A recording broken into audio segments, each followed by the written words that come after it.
What would you like the power to do? Bank of America. Want to see 5 times higher workforce engagement, 4 times faster skill development, and 8 times more trust in leadership? The organizations achieving these results aren't just investing in AI.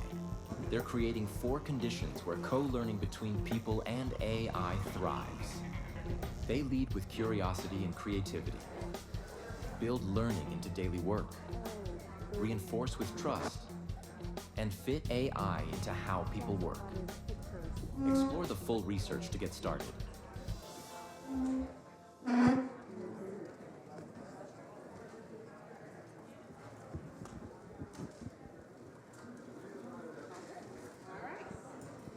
Good morning, everybody. Good morning. Can you all hear me okay? All right, good morning. So thank you all for taking the time to come to Cresby Hall, leaving over from the main theater. I appreciate that. Thank you to the Detroit Regional Chamber and all the partners and sponsors that brought us here together today. We're excited about that. My name is Shatika McDonald, and I am the Office Managing Director for Accenture right here in Detroit, Michigan. I am a native Detroiter, born and raised through and through, and I could not be more proud to be sitting before you guys today. Accenture, for those of you that may not know who we are or may not know us so well, is a global professional services company. And with our over 700,000 employees, 700,000 people that we have at Accenture, we call ourselves reinventors, by the way. Our main goal is helping organizations to embrace change, especially as AI transforms through where we work, how we lead, and how we actually learn. I will say, growing up here in the city of Detroit, Detroit is about grit and grind, revitalization, keeping things going, never giving up. And that's what this city has done for me and has made me. So I'm super proud to be leading Accenture here in Detroit, Michigan, all of Michigan. And I have an amazing, amazing dynamic set of leaders that's sitting next to me that are going to talk about human AI. So AI is the topic of the time, but today's conversation is less about tools and technology and more about the people as it relates to AI. So I'm going to let my esteemed panel introduce themselves, and then we're going to get started. But thank you all so much. Well, hello, everyone. And thank you so much for inviting me on stage today. It's so great to be here. I love the Detroit Policy Conference and the Detroit Regional Chamber. I'm on the board of the Detroit Regional Chamber, and we always have great programs. My name is Rania Cruz. I am the founder and CEO for Optech. Optech is a talent management and solutions-based firm. I'm also a co-founder for Digital Lakes and the chairperson. That is focused on branding Michigan as an innovation state and hopefully attracting and retaining that young talent here in Michigan. And I'm so glad to be here. Good morning, everyone. My name is Dana Williams, and I'm president of Detroit Employment Solutions Corporation. Yes, that's a mouthful. We are the selected nonprofit entity that leads the Detroit at Work system for the mayor of the city of Detroit and now her Workforce Development Board. We, of course, are situated here in the city, so I tend to be in front of crowds like this very often, so I'll just conclude my intro with, what up, though? Hello, everyone. My name is Sarah Dugan, and I also work at Accenture. And while my heart is here in Detroit, I actually play a global role at Accenture, so I have a very easy job. It's to get our almost 800,000 people to embrace technology, and particularly AI, and work differently and deliver value. So I'm excited today to share some of our lessons learned and how we're moving forward with a human-centric approach to that. And see how fast Accenture has just grown. I said 700,000, and she said 800,000. Yeah. So by the time we got to the end of the panel, that's how fast We'll we're be a million. transforming. All right, so I'm going to get my questions out here because I have one of my partners in crime, Kendra, who's here, who told me to stick to the script. Otherwise, I would talk to you guys like we're good buddies for like 30 minutes. Okay. So, Sarah, adopting AI is often said to be different from adopting any other technology we've seen before. In your view, what makes AI unique, and why do leaders need to get hands on keyboards to understand it?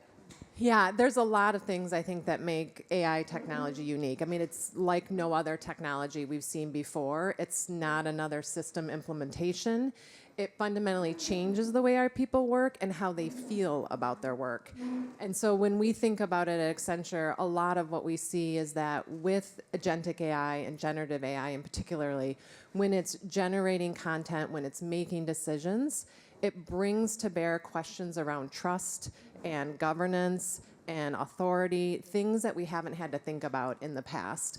And that trust is a big part of the theme of what I'll talk about today. But as leaders, we have to think about that. We have to think about how can we bring our people along with us. And what we've really learned in the last 2 years, 18 months, is it has to start with leaders. And that hasn't been true in the past with a lot of technology. So, often leaders will delegate technical tasks to the technical teams where they can develop and deliver the technology. We have to take a completely different approach with AI. So our leaders have to lead first. And we really expect and have found, in order for us to be successful, to get our people to adopt and trust and use and feel safe using AI and deliver that value, they have to see their leaders doing it first.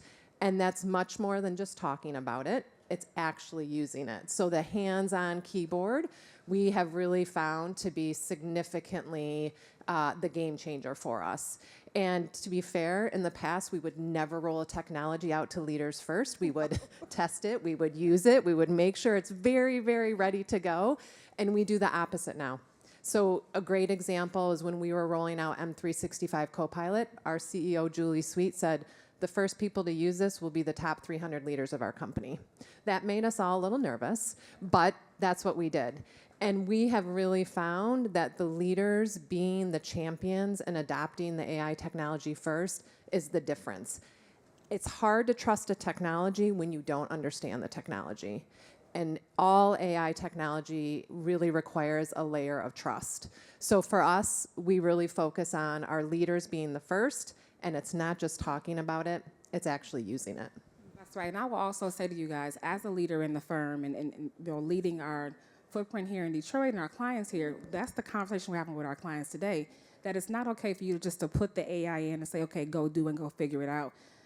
Your staff, your employees, or people around you are looking to see if you trust it. If you trust it, then by extension, they begin to trust it and feel comfortable with it as well. Accenture, to her point, put us all through that training, and it was terrifying in the beginning. I will be honest and say that as a technologist sitting on this panel. But being able to be familiar with it, testing it out every single day is the only way to come to feel comfortable and to feel safe with it, so to build that trust up. So, second question for you. What can leaders do to create a culture of trust and embrace it? Because there is fear and there is just flat out resistance in some ways to AI. Yeah, and we have really found culture is the make or break for AI. And we've done a lot of research recently, and we publish a lot on research, but we've seen it in real life in our own company, that today the biggest barrier to value for AI value, it's not the technology. In some ways, that's almost the easy part. It's getting your people aligned and ready to embrace it, but they're ready. Like many of our employees, and what we hear from our clients is people are eager. They want to learn, they want to use it. So in Accenture, our leaders really focus on human in the lead, not so much human in the loop. So we really focus on a people-centric approach and making sure that our people feel safe. They feel that they can use it. They're excited about using it, but they don't do that if the leaders don't do it. So when we think about a culture, we want a culture of curiosity, a culture of experimentation, focus on progress over perfection. So when you as a leader can show your team, hey, look at this document I generated with AI, look at these insights I got from analyzing this data. It's not exactly perfect, but here's how I'm going to use it. And it does require some vulnerability, right, as a leader, to be in front of your team and say, I don't know exactly how this works, but we're going to figure it out. And we really feel like that's the difference for our leaders to step up, and our people are ready to do that. Yeah, thank you so much. So Rania, you took a very interesting approach to leaning into AI. So Rania has just completed her Chief Data and AI Officer training at U of M. Can you tell us why you chose to do that as the CEO of your company and how that has changed your view in being able to implement that into your culture? Yeah, first of all, I am not a technologist by trade, okay? I'm a business person. I do strategy and operations. And so I didn't even think I was qualified. I didn't think they were going to let me into the program, but ironically, they did. And partly because I was paranoid. AI has been very transformational across industries with talent, and that's what we do. We're a talent management firm. We also do solutions, and it was so transformational, and I was extremely paranoid. So I said, okay, I'm going to go ahead and commit the time to achieve that certification. And I was surrounded by people that were a lot smarter than I was. I mean, these people were chief technology officers, CIOs, they were strategists for JPM. I mean, the list goes on. But I primarily put myself in that environment because I really, really wanted to learn from other people. And the beginning part of the training was very technical. More technical, models and, training the large language models and algorithms, things that kind of went over my head. I was just, but it was interesting. But the second and third part was more about strategy, how change management, because at the end of the day, you don't implement technology for the sake of implementing technology. There has to be a business reason for utilizing technologies like AI. And so I thought, oh my gosh, I'm going to have to come into the environment. I'm going to have to start creating models. I'm going to have to start, selecting the shiny tools. And I was driving my people crazy. I was like, okay, every department has to do this research and has to select a tool and blah, blah, blah. And what I realized after doing the training was I had to go back to basics and say, you know what, this is not a technology change. This is an operational change. It's a business transformation. And at the end of the day, you have to take a look at, okay, what is my business model? How do I bring in more revenue? How do I connect with my customers better? How do I reduce cost? How do I streamline operations? And if you have a really good idea of your business and your business model and your workflows, and you have good data, which data is really important. Obviously, if you have incomplete data or bad data, you're going to get bad outputs. Then as a leader, I can come into an organization and say, listen, we're going to lean into AI, okay? We're going to make sure our data is really good. We're going to look at our workflows. We're going to understand our business model. We're going to issue questionnaires and really understand where people are in their career. How do they feel about AI? Because it's pretty scary. A lot of people have lost their jobs. I mean, and we're in the talent management business, and we're seeing a big reduction of people letting people go and not hiring as many entry-level people and less internships. And so it's very, very disruptive. And so we wanted to get a baseline and say, how do you feel about AI?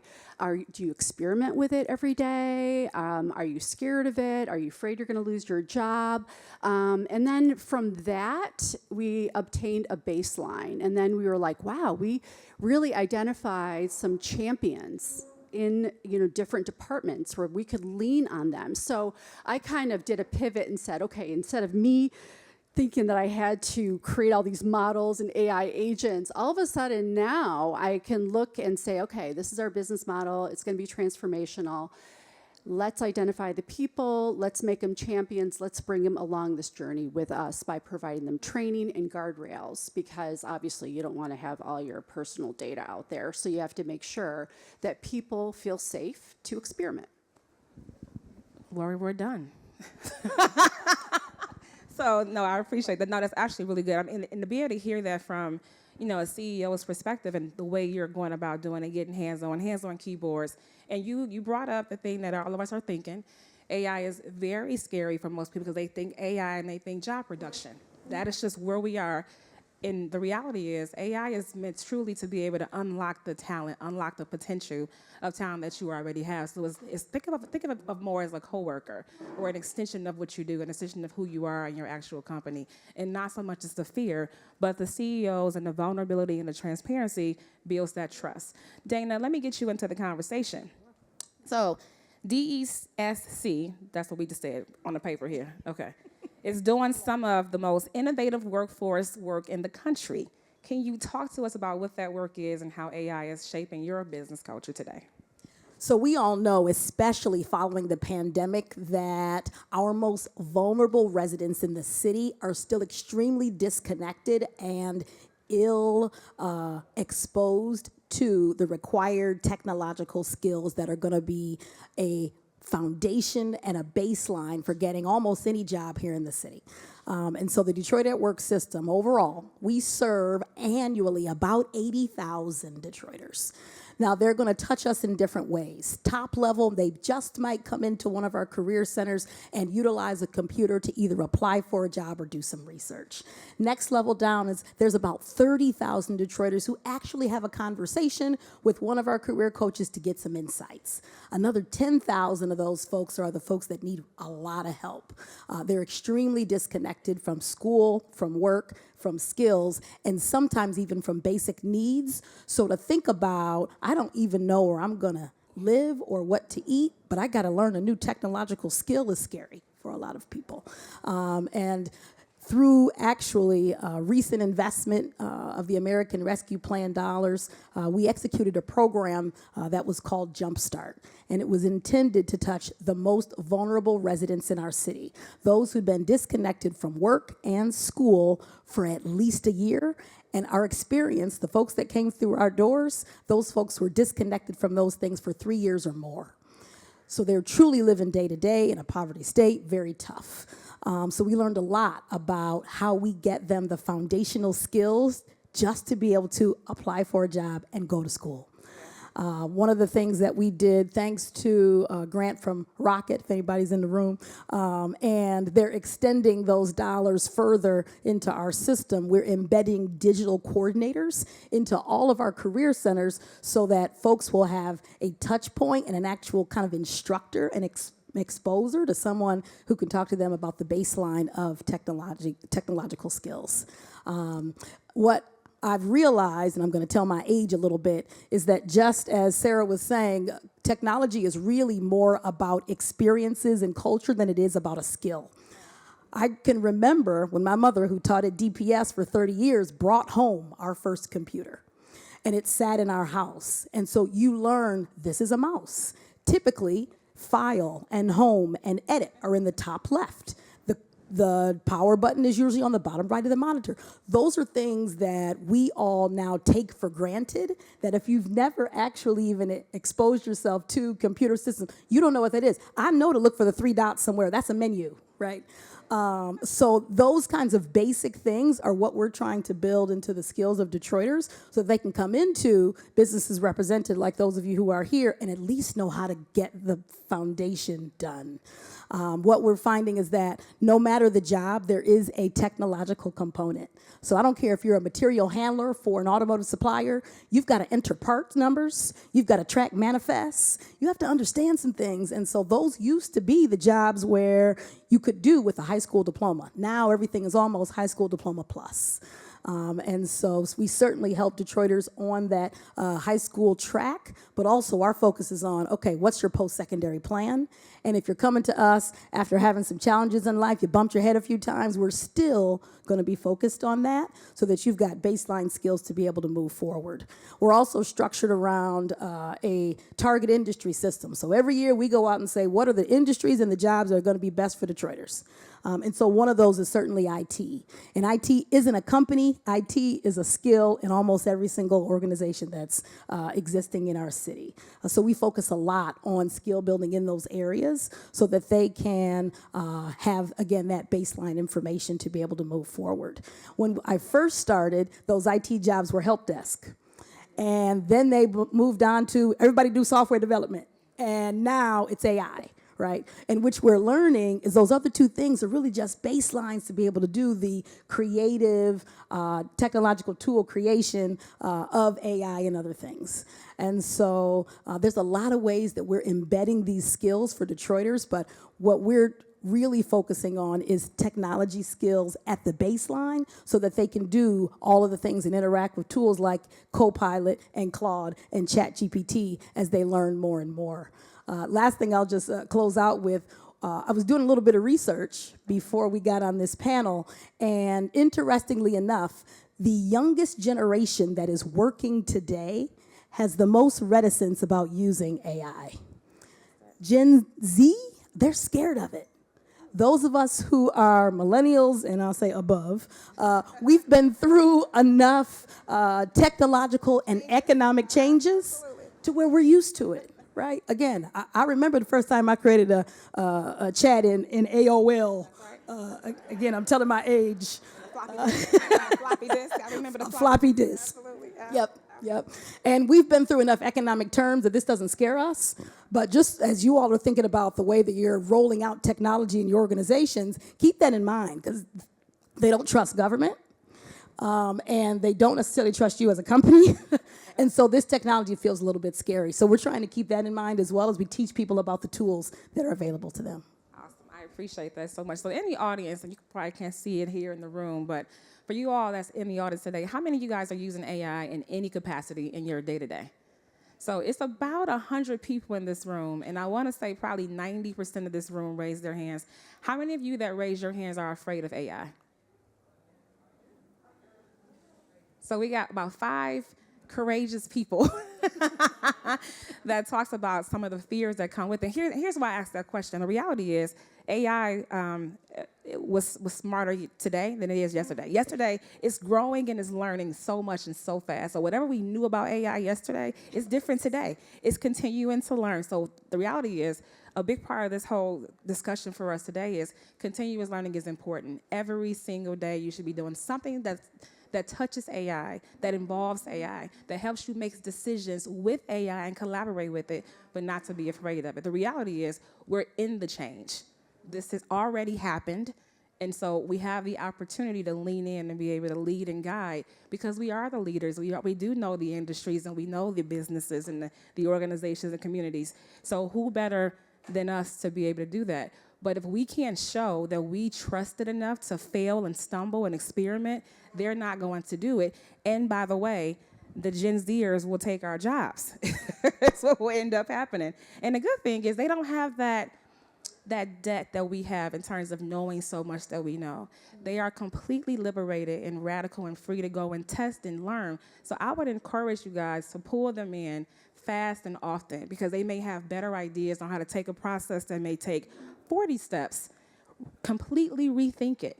No way that we've thought about it or written it down in our LOBs or our standard process operate, whatever our things were, they will rewire the entire way of getting to that goal. And that's what AI is. It's not a Google search.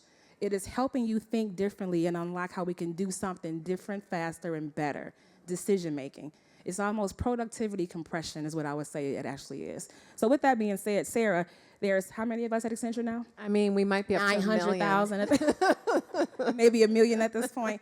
What do you think is the most important talent or skill that people should focus on? If it's just the one thing, still in AI, in that whole era, what is the one thing they should do right now before they leave this room or before the end of this year? Yeah, I mean, I'm going to give you 3 because I can't just give you one. You know what I'm saying? We practice this. I want you all to know that we practice all of this, and they have all went off script. And Yeah. Kendra, I am sticking to it. I just want you to know. I loved what Dana said because it is much more than just a skill. So we talk about mindsets, behaviors, and skills in Accenture. And we really did find that we had to help our people think differently and start to behave differently before we could even get to the skills. So I think it kind of, again, comes back to what we're saying around the culture and the behaviors. And the other thing I would say is we found it very easy to teach people the technology. And then you say to our people, how are you using AI to transform your work? And they say, it takes meeting notes for me so well. And we're like, that's not quite the value we were going after. So I think it's the easy part is the quick productivity, right? People can use it to generate emails and write documents and take meeting notes. What people don't understand on their own just by learning the technology is how they transform their role. So I would say the one thing you really need to think about is how do we reinvent and transform roles and jobs and help our people get there. That's right. Awesome, Dana. So for us at DESC, as an organization, we actually are also a small business and a nonprofit in the city. So yes, we're doing all this work for Detroiters, but we're also a small business ourselves. And so to Sarah's point, the first thing I realized that I had to do was raise my hand and I say, I support it, right? Because people were certainly using the tool before we said anything about it.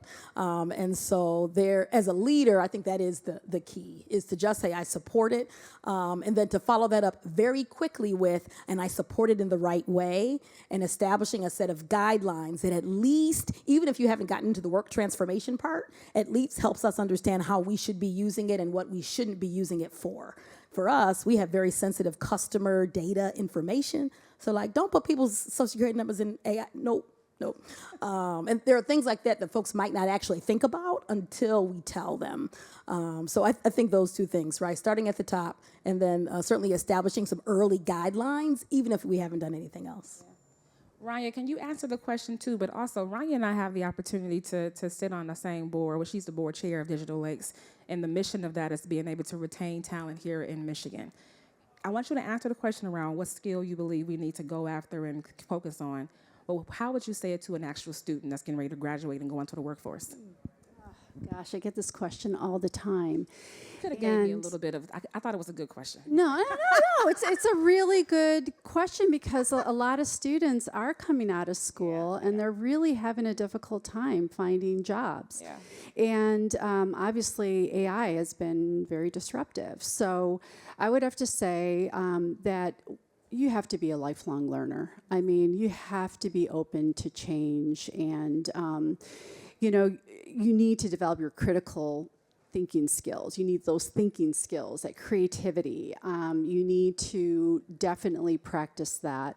Human-centric skills, as I mentioned before. You have empathy, and we're dealing with people and change. And the third is I tell them, you absolutely have to have AI fluency. You have to adopt the technology.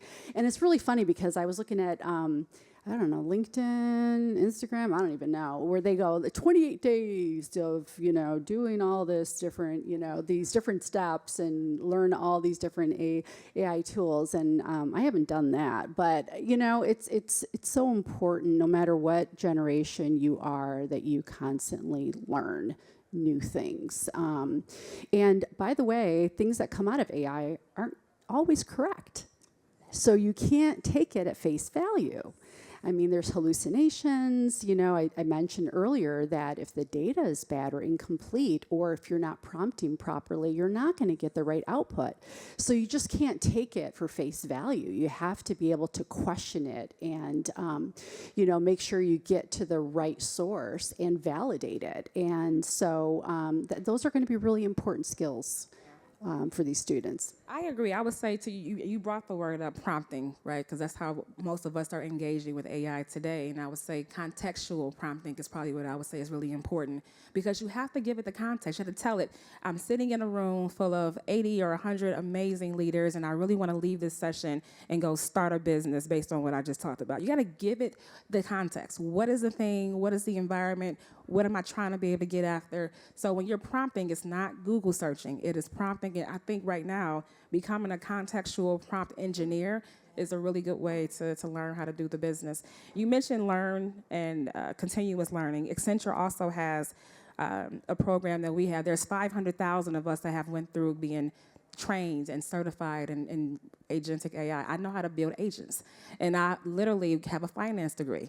I would have never thought I would be a technologist building agents at a technology company. And so this is something that any of us can do. And by the way, check out our booth. Accenture's booth is right around the corner here, and we have a full suite of learning opportunities with LearnVantage and Udacity and TQ, and it's really, really important. And by the way, sorry, Kendra, off script, there's free AI training online. Literally AI, if you pull up ChatGPT and ask ChatGPT to help me understand AI, it will tell you how to understand AI. So there's absolutely no excuse to be left behind, and that's what I would say. All right, popcorn, how many times, what's my time now? 5 minutes? All right, 7, perfect, 2 minutes. Popcorn style. So, coffee or tea? Oh, coffee. Coffee. What'd you say? Coffee. All right. Tea. I've never had coffee. Never, ever. Never. I've been at Accenture now for almost 21 years, and I've seen what it do to you people. And so I am smart enough to not have to ask AI to not drink coffee, okay? I drink tea. Okay. Night owl or early bird? Rania first. Early bird, Yes, definitely. she is. I know firsthand. Okay. Totally a night owl since birth. Neither. I really like sleep. So, yeah, early to bed, late to rise. Yeah, I probably would call myself an early bird, but I do enjoy sleep quite a bit as well. All right, last popcorn question, and I'll go to our close. Beach or adventure? Oh, jeez. Adventure. I'm like, Mia, you see this, right? Okay. Gosh, can I have an adventure on the beach? See? That's the AI in her. She's rewiring the way I'm thinking about this. I would say adventure. Awesome. And I'm going to absolutely say beach. Seriously. I want to sit there, do absolutely nothing, and think about how AI is changing my world and figuring out all of my things. What I will say, you want to say anything else? Oh, I was going to just say something in closing. Go ahead. Do your thing. All right, I'll do my thing. It's your show. I'm This just is here to not the support. Accenture show. This I'm is here to the make you AI look good. show. You make you look good. I do want to give you guys at least 1 minute to close in terms of what you want them to leave out of this room with. But make it actionable, because the reality is this. This is a conversation we're having amongst each other, and you guys are just watching it and viewing it. But you should be having this conversation with your kids, at the golf course, at the DAC, at dinner tables, at church. Please do not let people get left behind when it comes to AI. There is no age requirement or restriction. You don't have to have certain skills. It will teach you what you need to know. And quite honestly, I really want people to embrace it. So that's my thing, and I'll close in a second here. But Sarah, what do you want them to leave out of here with actionably? Yeah, as a leader, if I could give you an action to invest as much, if not more, in the people side that you do in the technology, because we get the value when we bring the people along, and that's the harder part. So make sure you're investing in the people. I'll just take that one step deeper and more specific. Today, operating businesses and leading people requires significant skill in change management. Like, I don't care what it is, a new technology, the effects of the economy, these change management, and ensuring that you know how to communicate with your organization and the people to bring people along, to be able to translate processes and make new things real for folks is key. That is above and beyond for me. What I've learned as a president of an organization is the criticality of change management. Rania? And I have to top that. Yes, you do. I would have to say that there's so much noise out there on AI. I'm sure you guys are receiving a ton of emails of people trying to sell you on their shiny tool. And it's really noisy. And so what I would say for the leaders in this room is clarity is incredibly important. To make sure that you are really in tune with your people, your business model, and don't be one of those people that kind of puts the blanket over their head and says, this is gonna pass over. Don't be one of those FOMOs that'll go out there and buy a bunch of tools that you don't need, that don't help your business. I would say make sure that you are in tune with your business model, your people, and have that clarity and decisiveness. Awesome. Awesome. Well, thank you, ladies, for this panel. I'm going to close us out. So here's what we wanted to make sure we left you with. There's a slide up here that I'm sure they'll probably give to you guys at some point. So take pictures if you find it valuable. But ultimately, leaders must personally engage with AI. Cultures of trust, transparency, and experimentation are critical and essential. Skills, visibility, and mobility matter more now than ever. And learning must be embedded in daily work and activities and supported by AI. So learn with AI. What I will say in our last final minute that we have here, and I thank you guys for that again, please come to Accenture. We're right here in this building on the 5th floor, and I have the honor of leading us with my amazing team, and we love Detroit, we're invested, which is why we moved into this space, because we're committed to this region and to Detroit, so we're happy to be able to serve you guys. You know, in the end of this, when it comes down to it, embrace the future now, because it's happening right now. And I would say the winners will not be the most technical people, the most technical driven companies. The winners will be the most human, the most intentional about trust, about talent, about people, about culture. And in this AI power world that we're living in right now, humanity will be the differentiator. So thank you so much. Appreciate you guys.